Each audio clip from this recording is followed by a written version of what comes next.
こんにちは、オンズです。今日ご紹介する本は、日給300万円の SS 級トレーダーになる方法というリッチマン BTC さんが書かれた本です。私が最初にこの本のタイトルを見たときは、本当かなと半信半疑でした。だって日給300万円というと、ちょっと数字の桁が違いますよね。しかもトレーダーというお仕事で、そんな爆発的な収益を上げられるなんて信じがたいところもありました。でもこの本を読んでみたら、実際にビットコインの自動売買を使って収益を伸ばしてきた具体的な体験談と、その方法論がかなり詳しく語られていたんです。最初は100万円だけを元手にスタートして、そこから瞬く間に資産を億単位に増やしてしまったという、そのストーリーがリアルですし、私にはとても刺激的でした。皆さんの中には仮想通貨ってちょっと怖いかもと思っている方がいるかもしれません。私もそうでした。過去にはビットコインが急上昇してすごく注目を集めたかと思ったら、その後暴落してしまったり、そういう出来事がニュースになったイメージがあるからです。でもこの本の著者であるビッチマン BTC さんのスタンスでは、そういった乱高下があるからこそボットの出番があるんだ、という考え方が提示されます。つまり、価格がよく動くからこそ、AI や機械学習を組み込んだプログラムが細かいトレードを何度も繰り返して利益を得られる。そこで勝ちやすくなる可能性が大きいんですって。人の目や判断だけだと上がるか下がるか怖いなぁとつい感情が入ってしまいますけど、プログラムなら24時間冷静に同じルールで淡々と判断できるのが強みと言えそうですよね。私自身は30歳で企業を目指しているので、自分のビジネスのことを考えるのが最優先なのですが、それでもこの本を読んで、トレードで資産を形成するのは一つの有力な手段になり得るな、と、すごく興味を惹かれました。ビットコインを勝ち本、つまり買って長期で持ち続けるだけという手段もあると思いますが、それだと上がり下がりに一喜一憂して精神的に参ってしまうことがある。でも本書に書かれている自動売買は、上がろうが下がろうが、とにかく細かく売買をして、トータルで価値を積み上げていく仕組みなんです。だから大きな乱高下こそチャンスになり得る、と説かれています。では、リッチマン BTC さんがどうやってこの方法を確立していったかというと、機械学習という仕組みを使って、いろんな投資戦略をひたすら検証したそうです。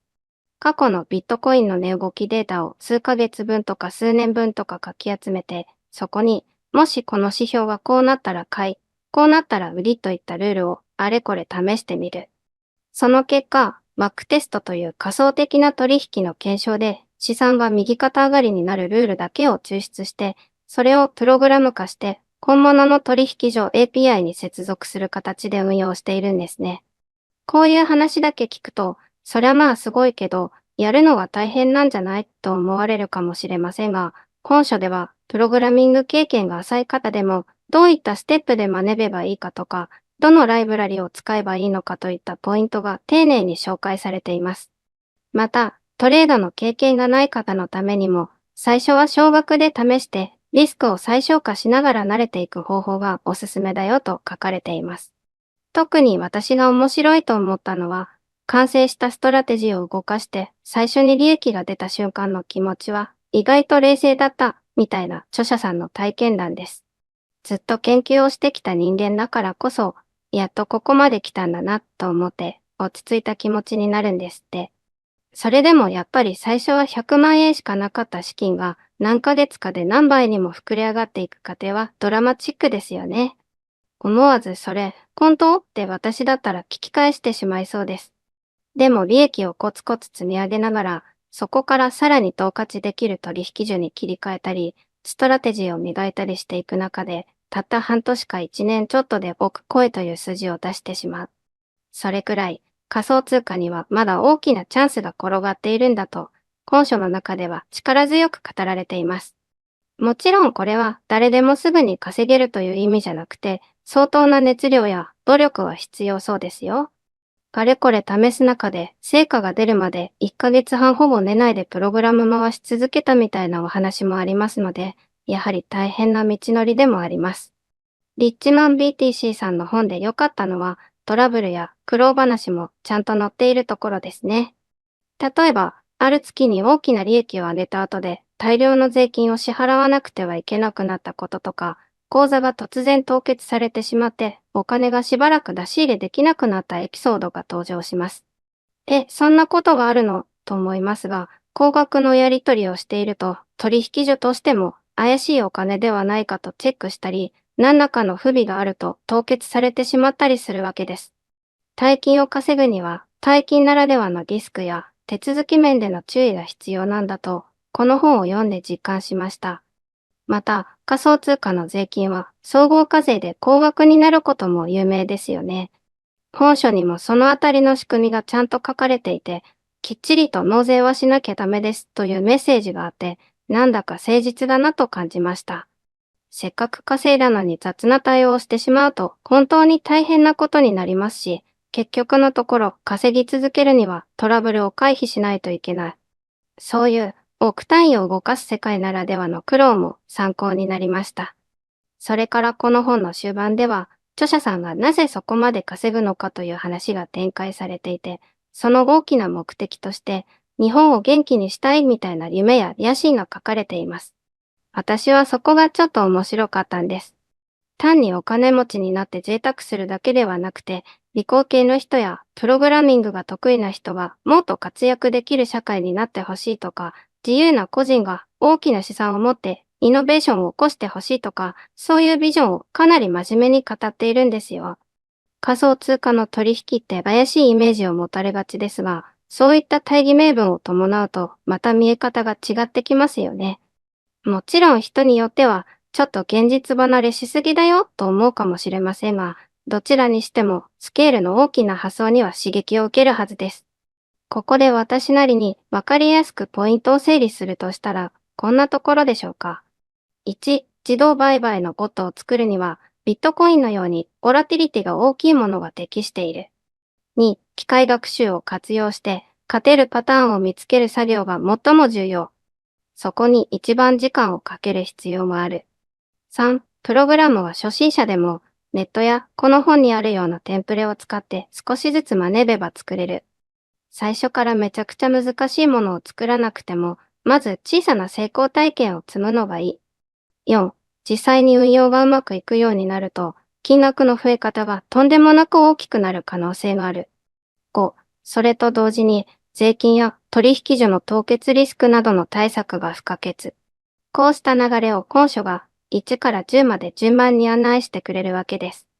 私自身はこの本を読むまで FX や株のシステムトレードは聞いたことあるけど、仮想通貨でそんなに成果が出るのかなと疑問でした。しかし、実はビットコインは24時間365日ずっと動いていて、取引時間が限られた株とは違って、夜中でも午前中でも同じテンションでトレードができるんです。そこをボットが狙って常時チャンスを追いかける形にすれば、確かに人間の集中力なんかよりずっと効率がいいかもしれないですね。値動きの大きさやレバレッジの活用もしやすい場合があるので、うまく回れば短期間で大きく増える余地もあるのだろうと思います。著者さんの成績を見れば、それはまさに証明されています。ただし、何度も言うように、この本は誰でもこれをやればすぐに億トレーダーになれますよという話ではないので、そこは注意が必要です。著者さんご自身が血の滲むような試行錯誤をして、一時的にマイナスを抱えたり、メンタルをギリギリまで追い詰められたりして、それでもストラテジーを再検証して微調整を繰り返しながら成功をつかんだというプロセスが語られています。人によっては2週間で見つかる戦略もあれば、2ヶ月経っても見つからないことがあるみたいで、とにかく諦めない姿勢が大事だそうです。あと、ミッチマン BTC さんの周辺には、同じようなボッター仲間がいて、SNS や Twitter でやり取りが行われているらしく、そのネットワークも面白いと思いました。オフ会などで大勢が集まる株式投資のコミュニティと違って、こっちは比較的少人数で情報交換をしているイメージみたいなんですね。みんな、ストラテジーの肝を漏らしすぎると自分の手の内が割れてしまうから、言葉を選びながらヒント程度に情報を出し合うという独特の空気があるそうです。それで美味しい情報をうっかり漏らしてしまうことをポロリと呼ぶんだとか。この辺のカルチャー的なお話も読み物として楽しいですよ。総合的に、この本は何か新しいビジネスチャンスを探している方や、機械学習やプログラミングに多少興味のある方にかなり魅力的な内容になっていると思います。私も読んで、起業するにはまとまった資金もいるし、それを稼ぐルートとしてこういうトレードを勉強してみるのもいいのかも、と考えが変わりました。もちろん、急に大金をつぎ込んでしまったりすると危険ですから、あくまで最初はリスクを抑えてスタートするべきなんでしょうけど、じっくりノウハウを吸収しながら自分のペースで挑戦する価値は大いにあると感じました。あともう一つ印象に残ったのは、機械学習といっても万能ではないんですよね。要するに、良質なデータを集めて、どういう特徴に着目させるかがすごく大事なので、全部が全部コンピュータ任せにはならない。自分の頭で、この相場の変化は、こういう指標を計算すると捉えやすいかもとか、言った情報がこう動いたら大きく変動しそうだというようなアイデアを積み重ねて、そこにコンピュータの検証力を加えていく感じなんです。だから、これは単なるギャンブルや運任せではなくて、ロジカルな組み立てが可能な世界なんだなと思いました。そんなわけで、私が今日お話ししたのは、リッチマン BTC さんの日給300万円の SSQ トレーダーになる方法についてです。もし皆さんの中で仮想通貨って難しそうとか危ないイメージがあるかもと思っている方がいらしたら、この本を読んでみると、今までの先入観がガラッと変わるかもしれません。自分でも頑張ったらやれることが多いし、まだまだ大きく稼げる余地があるんだと、ポジティブな気持ちになれると思います。もちろんリスク面もちゃんと考慮して、税金やトラブルを回避していくための準備は必要ですが、そのための基本的な考え方もきちんと書かれているので、安心感がありますよ。最後に、私もこの本を読んでから、ビットコインに少し興味が湧いてきました。私はプログラムの専門家ではないので最初は壁を感じるかもしれませんが、カタカナがたくさん出てきても慣れればなんとかなるかもしれないですし、いろんなサイトや SNS で仲間を探せばヒントを得ることができるんじゃないかなと期待しています。何より、チャンスがあるうちにやってみないともったいないかもという気持ちが大きくなりました。皆さんの中にも同じように感じる方がいるんじゃないかと思います。ということで、本の内容をざっくりまとめると、ビットコインなどの仮想通貨は乱高下する分自動売買のボットと相性がいい。機械学習を使って大量の過去データから勝てるパターンを見つける。そこまで来たら、あとはプログラムを取引所 API につないで、ほぼ放置でも利益が積み上がる。そしてこれは決して夢物語じゃなく、リッチマン BTC さんのように実現している人もいるという内容でした。興味のある方は、ぜひ本書を手に取ってみてください。トレーダーの実体験だからこそ読み応えがあるし、実践的なヒントも豊富に詰まっています。これからもこんな感じで教養になる本を紹介していきますので、よかったらチャンネル登録をお願いします。また紹介してほしい本があればコメントで教えてください。では、ポンズでした。また次回の動画でお会いしましょうね。